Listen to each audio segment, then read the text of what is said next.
Hello and welcome to my meditation. My name is Debra Baker and I'm so grateful that you have joined us. We've been working our way through my book, Amazing Intuition, Expanding Your Most Important Resource.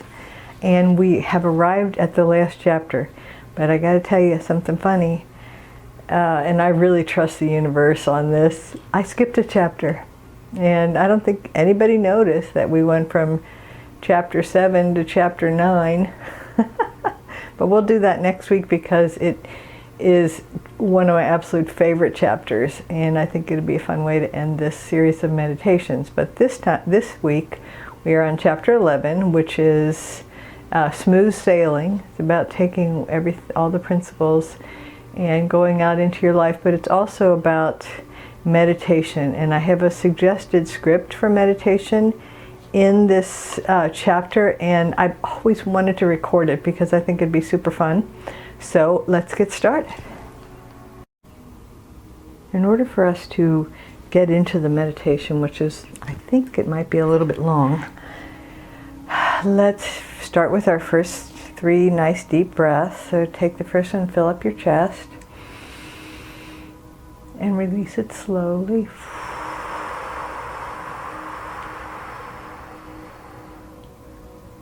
And now take one more and breathe into your chest and your upper back.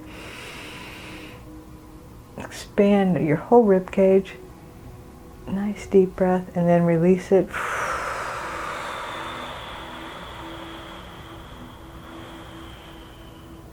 And now take the deepest breath you've taken all day, filling your chest all the way down to your belly. Feel your entire torso expand with this deep, deep breath. Take a little bit more and then release it nice and slowly. And already your heart rate is slowing down and your brain is shifting to the brain wave of meditation. And now I want to just do the relaxation in one step. So press your ankles and your feet together, your knees, your legs. Make your hands into fists and bring them up to your shoulders. Pull your shoulders forward. Tuck your chin toward your chest. And just squeeze all the muscles in your body as best you can. Pull up your pelvic floor for 1 breath cycle. So squeeze, squeeze, squeeze, squeeze everything you can. And then when you're ready, just let it go. And throughout the meditation, you are going to continue to relax. So this is called Thought Garden Meditation. And we are going to visit the garden where we plant, grow, and cultivate our thoughts.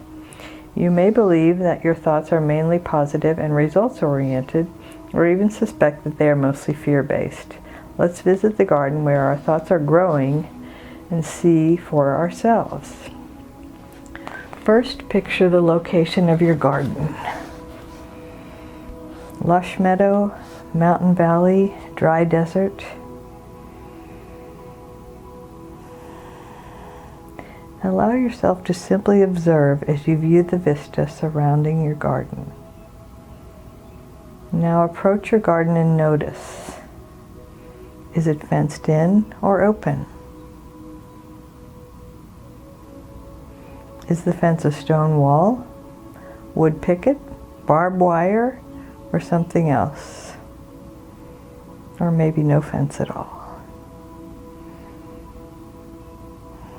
There will be 4 areas inside your garden, plus another in the center that we will visit. So just relax and enjoy this.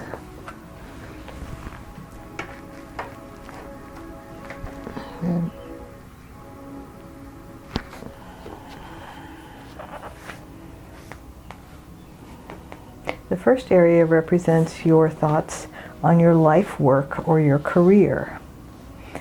Go to the work section, and you get to choose where it is, and look around.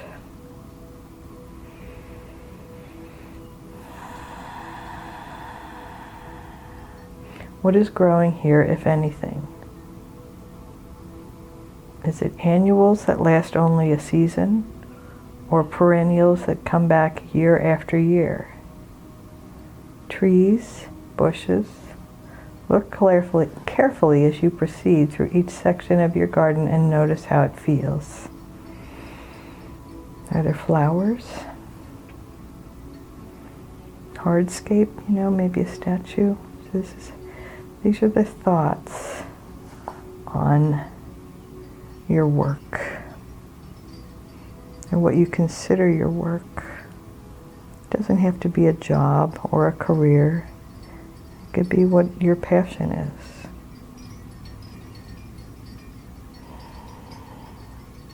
And notice through this whole meditation, are there clear paths? Is it overgrown? Do you feel like you need to weed? So this is your work.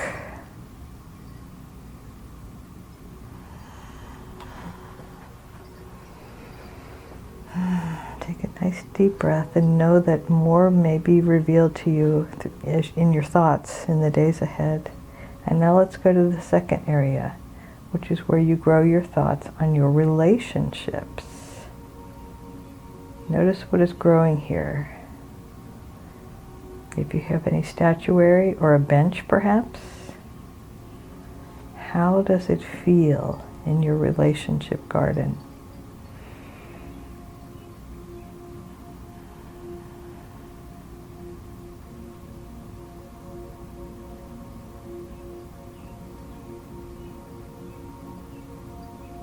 Are there lots of things alive and well here?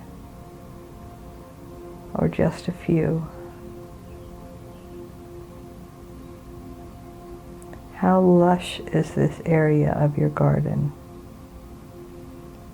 And notice if there's anything symbolic. On the property where I grew up, my parents bought a blue spruce tree to use as our Christmas tree when I was 8.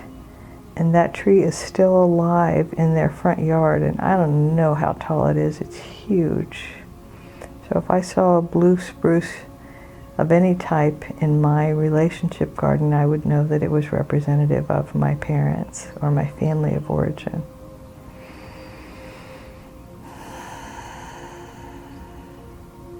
So look around for symbolism.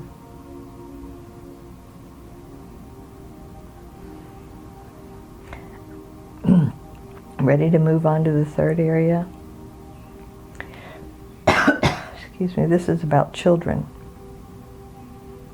It can represent your inner child or the children in your life.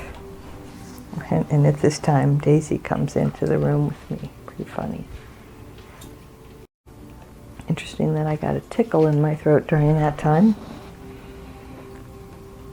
So notice how much attention you have paid to this area. And again, what is growing there? Are there statues? Is there maybe a pond or a fountain? I think children represent our vulnerability and our sense of being able to trust the world around us.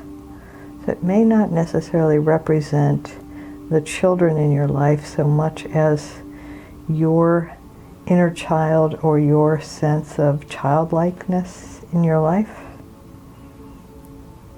What colors do you see? Make as many observations as you like.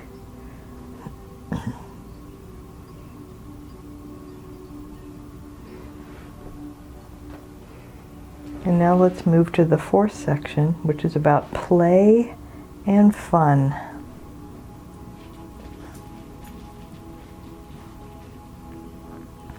How much energy have you put into this part of your garden?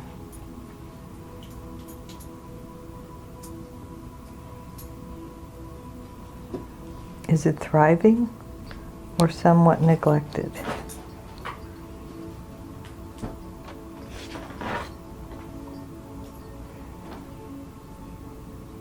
Are there any amusing decorations? Pinwheels, perhaps? Bird baths? Bird feeders? Is it a happy place?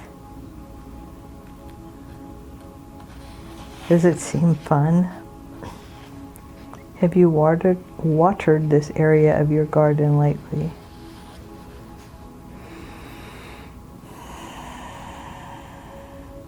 Now in the very center of your garden is your bonus area. It can be anything you want it to be. So let's think a minute about what you want your bonus area to be. Allow yourself to know what is represented here and what information you may ascertain to help you in your day-to-day life.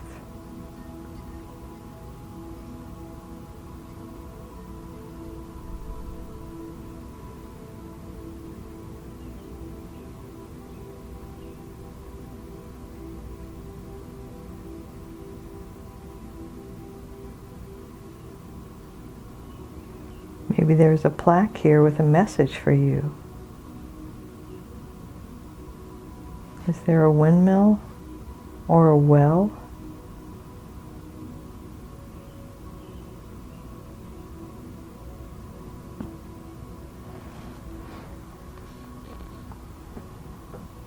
Before you leave the garden of your thoughts, there is one more thing to see. Just above your garden, so maybe in a nearby hill, or maybe there's a hill in the middle of your garden, but there is a monument of intentions. So first of all, this is hardscaping. It's a statue or something like that, a building maybe. It symbolizes how you set intentions for your life, what they are and how they are manifesting for you. To think about that. How do you set intentions for your life?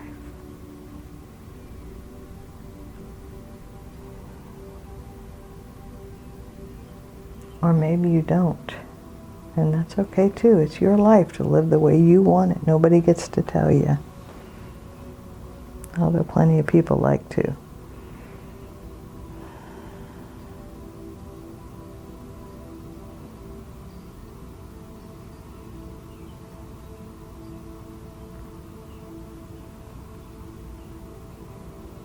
So notice if there are any symbols or indications of how your intentions are manifesting. Maybe there's statues of some of the most powerful moments in your life.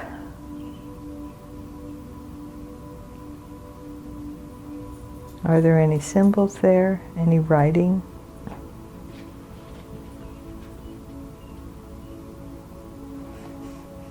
What is it made of? Your monument of intentions. How big is it?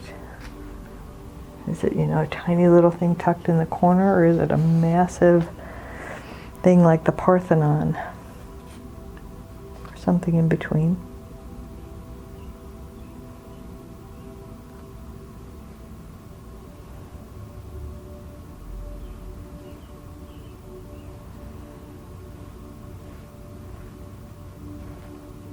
And now take a moment to step outside your garden and look at it.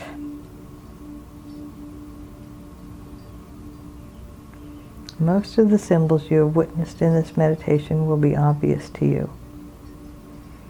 Allow yourself to accept whatever has been revealed as information that may be helpful going forward.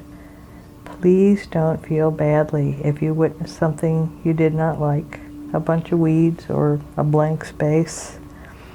And don't place too much emphasis on any one thing. Your overall impression, however, could be very valuable. In meditation or through your own intuition, when you encounter symbols or animals, for example, that seem indecipherable to you, I suggest you do an internet search. A few years ago, I repeatedly encountered owls over a week's period while on my morning walk through my neighborhood and in the evening while at home. I both heard them calling and saw them fly overhead. It sparked my curiosity, so I searched owl totem, hoping to find the Native American meaning for when someone considers an owl to be his or her totem or spirit animal. What I discovered delighted me. The owl is considered the totem animal of a psychic. It surprised me that I hadn't seen them sooner, but I was very pleased to see them and to know that I have owls watching over me. So whether it was an animal that you saw or, anything, you may or may not find the answer on the internet, but it's certainly worth the try. Just take a deep breath. Just let it all soak in.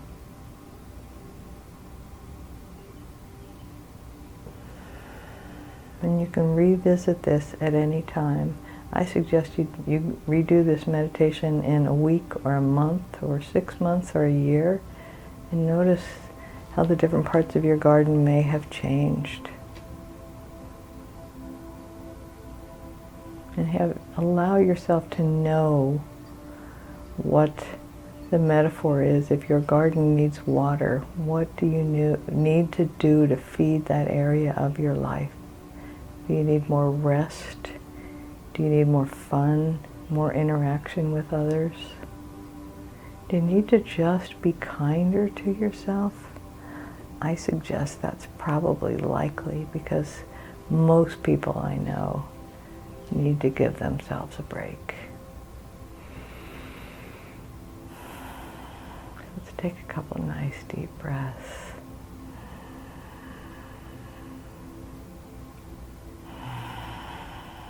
And one more all the way down to your belly.